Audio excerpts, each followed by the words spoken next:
Hi everyone, Christina here. Welcome to another card video at my YouTube channel and blog. Today I'm going to be using these two stamp sets or stamps. The first is Feathered Friends from Paper Smooches, and then I'm also going to be using the Tiny Dots and Hearts background stamp from Simon Says Stamp. To start off, I'm going to prep my card base.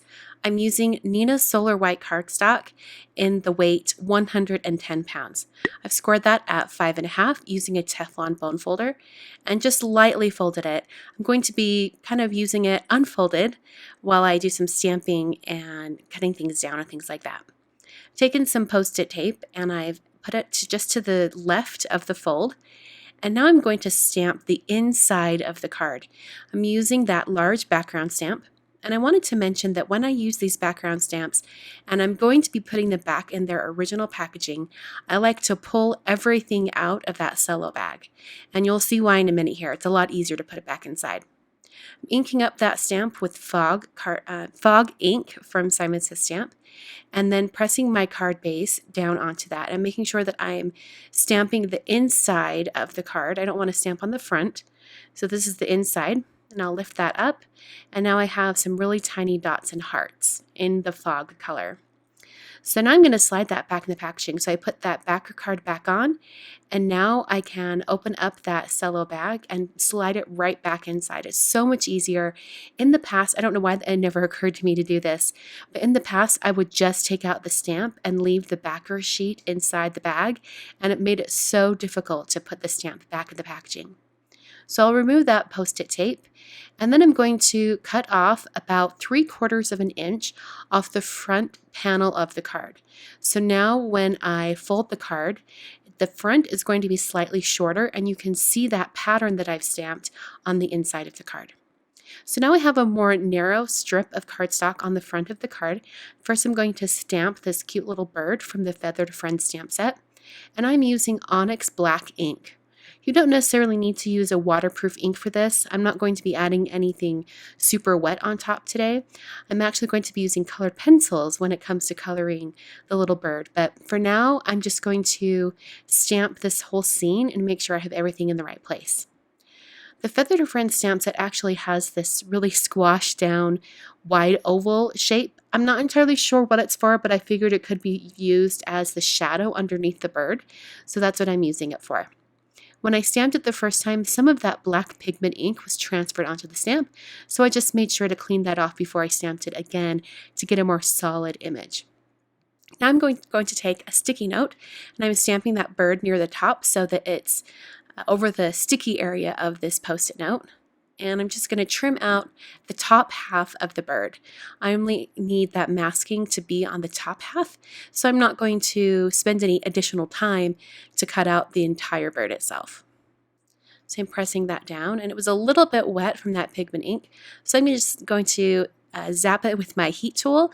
This is just going to speed up the drying process. You definitely don't need a heat tool for this.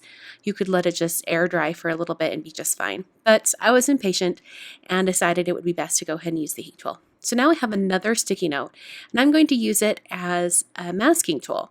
So I'm putting just a little dot in the center of that mask, and as I rotate this sticky note around, I'm going to make sure it always kind of pivots on that pencil dot. And I'm using some tumbled glass distress ink and a mini round blending tool to blend some color coming off of that edge.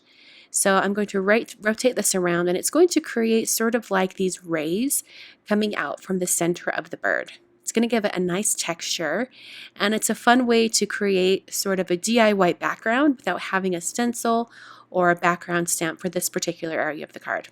So I'm going to rotate this all the way around. I'm almost done. I'm going to do one more on the left side, and then I realized I wanted to add another on the right. So I brought it back over and put it over that center dot area once more, and then blended on some more of that color.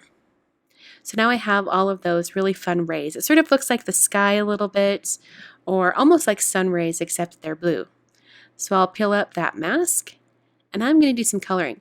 I'm using some Prismacolor Premier color pencils today, and I'm only using a few different shades. I've got kind of like a lemony yellow, and then more of a golden ochre yellow, and then I think I'll eventually bring in some pinks and reds to add a little blush to the bird's cheeks.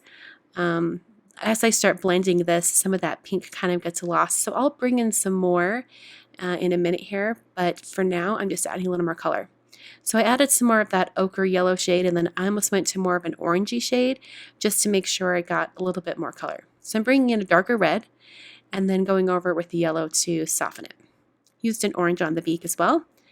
And then I went over all of the black lines on this stamp because I didn't stamp really solidly. So I'm just using a Tuxedo Black Memento marker to go over all of those lines. I'm just going to intensify the lines, make sure they're nice and black, and so it matches the black stamping that says Hey Chick. So this card is almost done. I'm just going to add a tiny bit of detail. I thought it would be fun to have the bird be completely glossy. So I'm using some glossy accents from Ranger, and you can see how shiny that is. I just made sure that this card was laying completely flat while it was drying. So that's the card for today. Super simple and easy. I really love these types of cards. Hope you guys enjoyed. I will be back soon with another card video, and until then, thank you so much for watching.